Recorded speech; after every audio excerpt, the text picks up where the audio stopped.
Hello दोस्तों, welcome to marathon GKGS. दोस्तों, आज है 20 अगस्त 2020 और आज हम लोग इस वीडियो में 20 अगस्त से संबंधित सभी महत्वपूर्ण करंट अफेयर विथ डिटेल्स देखने वाले हैं। तो इस वीडियो में अंत तक बने रहिए। जानते हैं हम लोग 20 अगस्त के सभी महत्वपूर्ण करंट अफेयर्स को उसके डिटेल के साथ। तो चलिए दोस्तों, शुरू करते हैं आज की क्लास। 20 अगस्त 2020 करंट अफेयर्स। आज का पहला क्वेश्चन है दोस्तों कि किस पेमेंट बैंक ने हाल ही में जन बचत खाता लॉन्च किया है। ये किया है दोस्तों फिनो पेमेंट बैंक। आपको पता होना चाहिए कि हमारे देश में कई तरह के बैंक चलते हैं, जिसमें पेमेंट बैंक भी एक बड़ा ही महत्वपूर्ण बैंक है। चलिए दोस्तों, इससे अगर रिलेटेड बात करें हम, तो फिनो पेमेंट बैंक जो है ये हाल ही में अभी आधार प्रमाणीकरण आधारित एक डिजिटल खाता शुरू किया है। यानी जो जन खाता जो अभी आया, ये एक डिजिटल खाता है जो आधार से चलने वाला, ठीक है। फिनो पेमेंट बैंक की स्थापना की अगर बात करें हम, तो 13 जुलाई 2006 को इसकी स्थापना की गई थी और इसका हेडक्वार्टर है मुंबई में। इसके वर्तमान अध्यक्ष हैं महेंद्र कुमार चौहान। और भारत में अगर हम बात करें तो जो पेमेंट बैंक भारत में चल रहे हैं उसमें Jio payment bank, Airtel payment bank, India post payment bank, ये पोस्ट ऑफिस का है अपना, फिनो पेमेंट बैंक और एनएसडीएल पेमेंट बैंक वर्तमान में भारत में काम कर रहा है, ठीक है। ये जो पेमेंट बैंक होता है दोस्तों, ये बैंकिंग सुविधाएं देता है। चलते हैं अगले प्रश्न की ओर। अगला प्रश्न है काफ़ी महत्वपूर्ण प्रश्न, काफ़ी वीवीआई प्रश्न है ये। क्वेश्चन है कि हाल ही में किसने आईपीएल T20 जो 2020 आईपीएल होने वाला है 2020 में, इसका शीर्षक प्रायोजक अधिकार किसने खरीदा है या किसने लिया है। तो पहले ऑप्शन है आपका वीवो, ओप्पो, ड्रीम 11 या सैमसंग। इसका सही जवाब है दोस्तों ऑप्शन नंबर सी, ड्रीम 11 ने अभी हाल ही में आईपीएल 2020 का टाइटल स्पॉन्सरशिप राइट को खरीद लिया है 222 करोड़ रुपया का, ठीक है। ड्रीम 11 की स्थापना की बात करें तो 2006 में इसकी स्थापना हुई थी। इसका हेडक्वार्टर मुंबई में है और इसके संस्थापक की बात करें तो हर्ष जैन और आविद सेठ, ये दो लोगों के नाम याद रखना है। हर्ष जैन और आविद सेठ इसके फाउंडर हैं। दोस्तों, ड्रीम 11 एक फैंटेसी कॉन्टेस्ट कराने वाला एक कंपनी है जो कि जितने भी मैचेस होते हैं उसमें वो गेम कराता है ना। अगर हम बात करें आईपीएल की, तो आईपीएल जो है ये इस बार 13वां आईपीएल होगा, ठीक है। 13th आईपीएल है और इसका आयोजन इस बार दोस्तों यूएई संयुक्त अरब अमीरात में किया जा रहा है, क्योंकि कोविड-19 महामारी को देखते हुए भारत सेफ नहीं था, ठीक है। तो संयुक्त अरब अमीरात याद रखना है। पहली आईपीएल कब हुई थी दोस्तों? 2008 में। और सर्वाधिक सफल टीम की बात करें तो मुंबई इंडियंस है, जो 4 बार इस टाइटल को जीत चुका है। अगर हम बात करें इसमें सबसे ज़्यादा रन किसने बनाया है, तो विराट कोहली 5412 रन के साथ शीर्ष पर बने हुए हैं। वहीं सर्वाधिक विकेट लसिथ मलिंगा जो श्रीलंका के खिलाड़ी हैं 170 विकेट के साथ शीर्ष पर हैं। चलते हैं अगले प्रश्न में। क्वेश्चन नंबर 3 कह रहा है कि हाल ही में जारी ARIIA 2020 रैंकिंग में कौन है जो शीर्ष पर आया है दोस्तों, ठीक है। शीर्ष पर कौन आया है?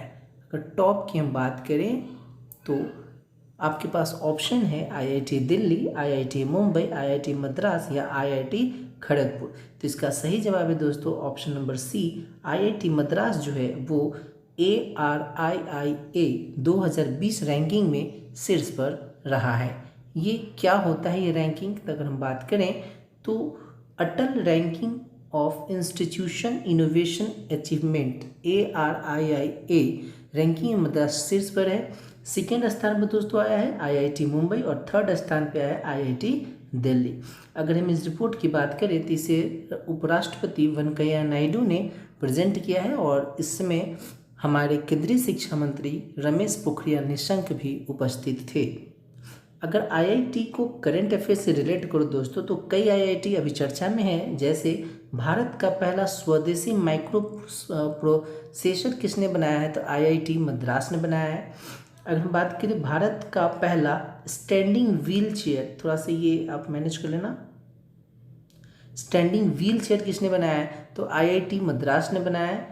प्राणवायु, प्राणवायु दोस्तों ये कम लागत वाला पोर्टेबल वेंटिलेटर है जिसको आईआईटी रुड़की ने बनाया है।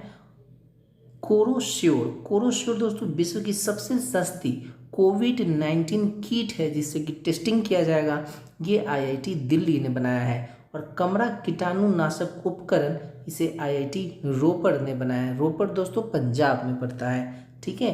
तो आईआईटी अभी इतने सारे चर्चा में हैं। चलते हैं अगले प्रश्न की ओर।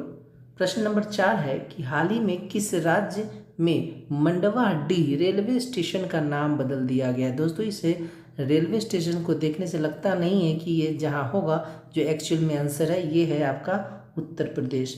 उत्तर प्रदेश में मंडवाडीह रेलवे स्टेशन है जिसका नाम बदल करके बनारस रेलवे स्टेशन कर दिया गया है, ठीक है। अगर हम उत्तर प्रदेश की बात करें तो उत्तर प्रदेश के जो सीएम है वो योगी आदित्यनाथ है और गवर्नर आनंदीबेन पटेल है। दोस्तों हाल ही में मुगलसराय रेलवे स्टेशन का नाम बदलकर पंडित दीनदयाल उपाध्याय रेलवे स्टेशन कर दिया गया था, तो इसे भी ध्यान में रखेंगे आप। चलते हैं अगले प्रश्न की ओर। क्वेश्चन नंबर 5, दुनिया की पहली डिजिटल तस्वीर स्कैन करने वाले वैज्ञानिक कौन है जिनका हाल ही में निधन हो गया? दोस्तों जैसे ही डिजिटल की बात आती है आपके ध्यान में एक वर्ड आता है पिक्सल, है ना। पिक्सल, जब मोबाइल वगैरह आप खरीदने जाते हो तो कितना मेगापिक्सल का कैमरा है ये हम जरूर पूछते हैं दुकानदार से। दोस्तों इसी पिक्सल वर्ड को डेवलप करने वाले, कॉन्सेप्ट देने वाले साइंटिस्ट हैं ऑप्शन नंबर ए रसेल किर्श, जिनका निधन हाल ही में हो गया है।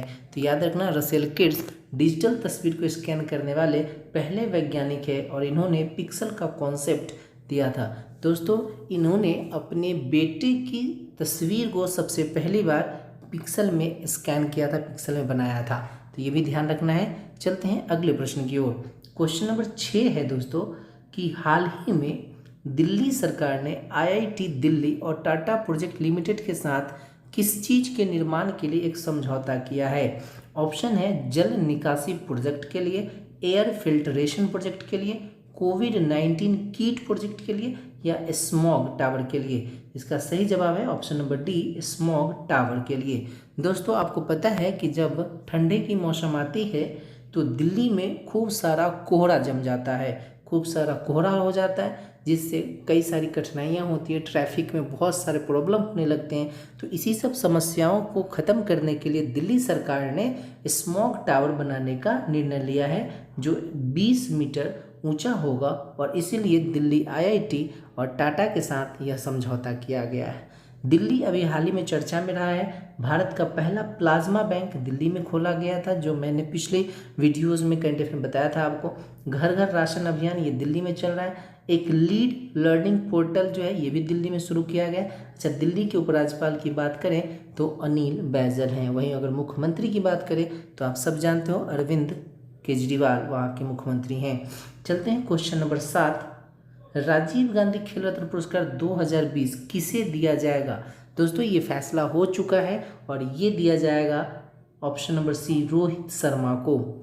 दोस्तों राजीव गांधी खेल रत्न पुरस्कार भारत का खेल के क्षेत्र में दिया जाने वाला सर्वोच्च पुरस्कार है।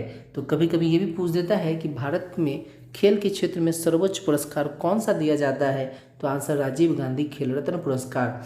आपको बता दूं कि भारतीय टीम के प्रसिद्ध खिलाड़ी रोहित शर्मा को इस बार का यह पुरस्कार दिया जाएगा और इस वर्ष जो है राजीव गांधी खेल रत्न पुरस्कार के लिए कई खिलाड़ी को नॉमिनेट किया गया था, जिसमें महिला पहलवान विनेश फोगाट शामिल थी, महिला हॉकी टीम की कप्तान रानी रामपाल शामिल थी, पैरा एथलीट मरियप्पन थंगवेलु शामिल थी और महिला टेबल टेनिस खिलाड़ी मनिका बत्रा को भी नॉमिनेट किया गया था। इन सबों में जिनको सिलेक्ट किया गया वो हैं भारतीय क्रिकेट टीम के खिलाड़ी रोहित शर्मा, जिसको हम हिट मैन के नाम से भी जानते हैं। दोस्तों यह सम्मान लेने वाले रोहित शर्मा चौथे क्रिकेटर बनेंगे।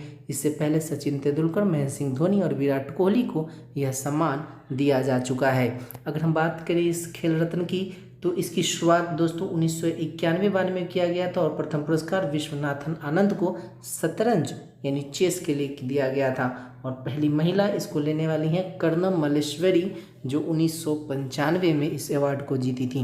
दोस्तों कर्णम मल्लेश्वरी के बारे में एक लाइन याद रखेंगे कि ओलंपिक में प्रथम महिला है भारत की जिन्होंने मेडल जीता था, तो ये भी ध्यान में रखेंगे आप।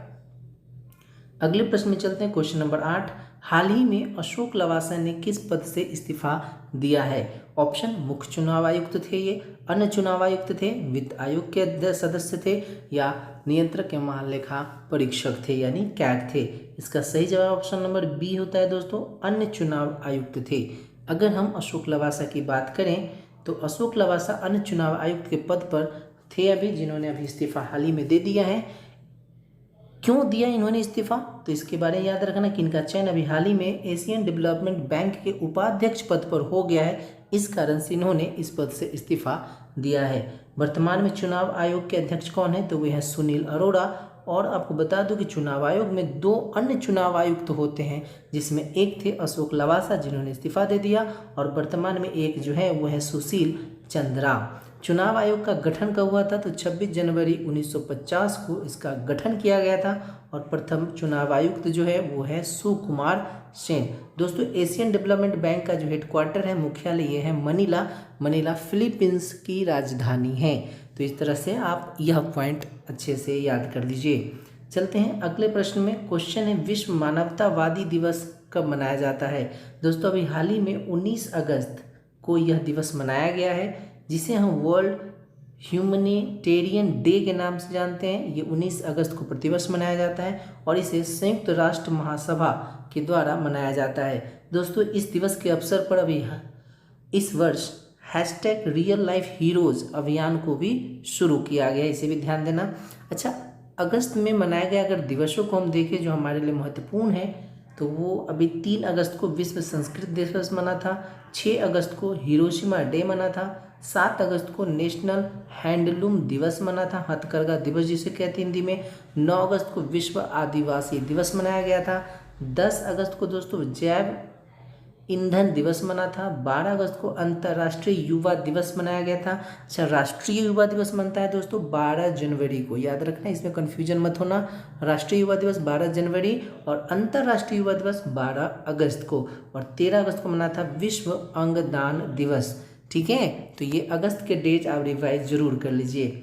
अगर हम बात करें 10वें प्रश्न की, तो हाल ही में माइक्रोसॉफ्ट रिसर्च लैब ने किस जनजातीय भाषा के लिए एक मशीन बनाया है जो इसका अनुवाद करेगा? तो ये भाषा है दोस्तों ऑप्शन नंबर सी, गोंडी भाषा के लिए माइक्रोसॉफ्ट रिसर्च ने एक तकनीक को विकसित किया है जो इसको ट्रांसलेट करने वाला है। दोस्तों अगर हम गोंडी भाषा की बात करें तो ये उत्तर प्रदेश, मध्य प्रदेश, छत्तीसगढ़ के गोंड जनजाति के द्वारा बोली जाती है। ठीक है, तकरीबन 1.2 मिलियन लोग इस भाषा का प्रयोग वर्तमान में कर रहे हैं। अच्छा, माइक्रोसॉफ्ट रिसर्च लैब है कहाँ, तो ये कर्नाटका बेंगलुरु में है। दोस्तों कई तरह की आदिवासी जनजातियां हमारे देश में रहती हैं जिनकी भाषाएं कई डिफरेंट भाषाएं होती हैं। ठीक है, जिसमें गोंडी के लिए तकनीक अभी विकसित किया गया है। अगला प्रश्न दोस्तों कि हाल ही में पश्चिम बंगाल सरकार ने किस दिन को पुलिस दिवस मनाने की घोषणा की है?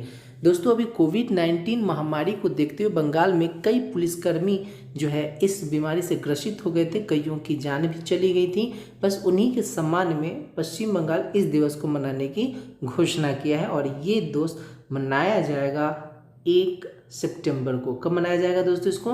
1 सितंबर को ये दिवस मनाया जाता है। कोविड-19 महामारी के दौरान पुलिसकर्मी इसके शिकार हो गए थे, जिनके सम्मान में पश्चिम बंगाल 1 सितंबर को इस दिवस मनाने का निर्णय लिया है। अगर वहाँ के मुख्यमंत्री की बात करें तो ममता बनर्जी हैं और गवर्नर की बात करें तो जगदीप धनखड़ हैं। दोस्तों विश्व का सबसे बड़ा डेल्टा सुंदरबन डेल्टा जो है ये पश्चिम बंगाल में ही। आपको पता होना चाहिए कि सुंदरबन डेल्टा का निर्माण गंगा और ब्रह्मपुत्र के मिलने से, इधर से ब्रह्मपुत्र आता है, इधर से गंगा आता है और यहाँ जो डेल्टा का निर्माण होता है इसे हम कहते हैं सुंदरबन डेल्टा। अगर हम बात करें इसी में एक करंट से एक और रिलेट करके देखो तो अभी अम्फान तूफान में हाल ही में आया था जो भारत में पश्चिम बंगाल और उड़ीसा को काफ़ी हानि पहुंचाया था। इसी दौरान प्रधानमंत्री मोदी जी गए थे पश्चिम बंगाल और पश्चिम बंगाल को 1000 करोड़ सहायता राशि दिए थे, जबकि उड़ीसा को 500 करोड़ रुपया जो है वो सहायता के लिए दिए थे। ठीक है, 500 करोड़। चलिए अगले क्वेश्चन की ओर चलते हैं। तो हाल ही में किस कंपनी ने अपने प्लेटफॉर्म पर स्टॉक ट्रेडिंग की सेवा की शुरुआत की? स्टॉक ट्रेडिंग का मतलब होता है दोस्तों शेयर की खरीद बिक्री करना। ठीक है, तो ये अभी हाल ही में शुरू किया है पेटीएम ने। किसने शुरू किया है दोस्तों? पेटीएम। ऑप्शन नंबर ए याद रखना है। अभी हाल ही में पेटीएम ने इस प्लेटफॉर्म की शुरुआत की है पेटीएम मनी पर। पेटीएम की कई मतलब संसाधन है जिसमें पेटीएम मनी प्लेटफॉर्म पर आप स्टॉक ट्रेडिंग अब कर सकते हैं। अभी इससे पहले इस प्लेटफॉर्म पर केवल म्यूचुअल फंड की फैसिलिटी ही उपलब्ध कराई गई थी, लेकिन अब आप इसको स्टॉक ट्रेडिंग में भी यूज कर सकते हैं। पेटीएम विजय शेखर शर्मा जी ने इसको बनाया था, ये आपको याद होना चाहिए, और काफ़ी लोकप्रिय अभी ट्रांसफ़र ऐप बना हुआ है ये। चलते हैं अगले प्रश्न में कि हाल ही में आई एक रिपोर्ट के अनुसार पर्यटन में इस्तेमाल किए जाने वाले हाथियों की संख्या में भारत किस स्थान पर है? दोस्तों भारत इसमें दूसरे स्थान पर है। ठीक है, इस रिपोर्ट के अनुसार इसमें थाईलैंड दोस्तों प्रथम स्थान पर है जो पर्यटन में हाथियों का इस्तेमाल करने वाला देश है। थाईलैंड की राजधानी की बात करें तो बैंकॉक है। थाईलैंड की मुद्रा है बहत। और एक चीज़ और मैं आपको बता दूं कि भारत में कई ऐसे राज्य हैं जिनका राजकीय पशु हाथी है, तो उसमें कर्नाटका, केरला और झारखंड, इन तीनों स्टेट के नाम याद रखना है जिसका राजकीय पशु हाथी है, एलिफेंट है। चलते हैं 14वें क्वेश्चन की ओर और ये प्रश्न है हाल ही में स्वच्छता सर्वेक्षण 2020 में किस नगर पंचायत को प्रथम स्थान दिया गया है? और इसका सही जवाब होगा दोस्तों ऑप्शन नंबर ए, नंद प्रयाग को। दोस्तों नंद प्रयाग उत्तराखंड में पड़ता है और इसे इस सर्वेक्षण में प्रथम स्थान प्राप्त हुआ है। उत्तराखंड की राजधानी दोस्तों देहरादून है और ग्रीष्मकालीन राजधानी अभी हाल ही में बना है दोस्तों गैरसैंण। एकदम वीवीए करके याद कर लीजिए। उत्तराखंड की ग्रीष्मकालीन राजधानी कहाँ है दोस्तों? गैरसैंण है। ये मुख्यमंत्री की बात करें तो त्रिवेंद्र सिंह रावत हैं और राज्यपाल बेबी रानी मौर्य यहाँ की राज्यपाल हैं। दोस्तों अभी चर्चा में था मादा गोल्डन बर्ड विंग। ये भारत की सबसे बड़ी तितली है जो पिथौरागढ़ उत्तराखंड में पाई जाती है, तो इसको भी याद रखना है। और एक चर्चा और है कि कृषि भूमि को पट्टे का मतलब दोस्तों यहाँ पर लीज होता है ना, तो कृषि भूमि को लीज पर देने वाला भारत का पहला राज्य बन गया है उत्तराखंड। याद रखना उत्तराखंड काफ़ी चर्चा में इस बार है। दोस्तों यह क्वेश्चन इस वीडियो का लास्ट क्वेश्चन है। 15वां क्वेश्चन है इब्राहिम बाउबकर कीता किस देश के राष्ट्रपति हैं जिन्होंने हाल ही में इस्तीफा दे दिया है? तो ये है ऑप्शन नंबर बी, माली के राष्ट्रपति दोस्तों। इन्होंने अभी हाल ही में इस्तीफा दिया है। इस्तीफा देने के पीछे कारण है दोस्तों सैन्य विद्रोह। इनके देश में इनके खिलाफ काफ़ी मात्रा में सैन्य विद्रोह होने लगा था, जिसके बाद इन्होंने इस्तीफा देना ही सही समझा। तो इब्राहिम माली के राष्ट्रपति थे। इब्राहिम कीता 2018 में दूसरी बार माली के राष्ट्रपति बने थे, लेकिन इनके विरुद्ध सैन्य विद्रोह चलने लगा था जिस कारण इन्हें इस्तीफा देना पड़ा।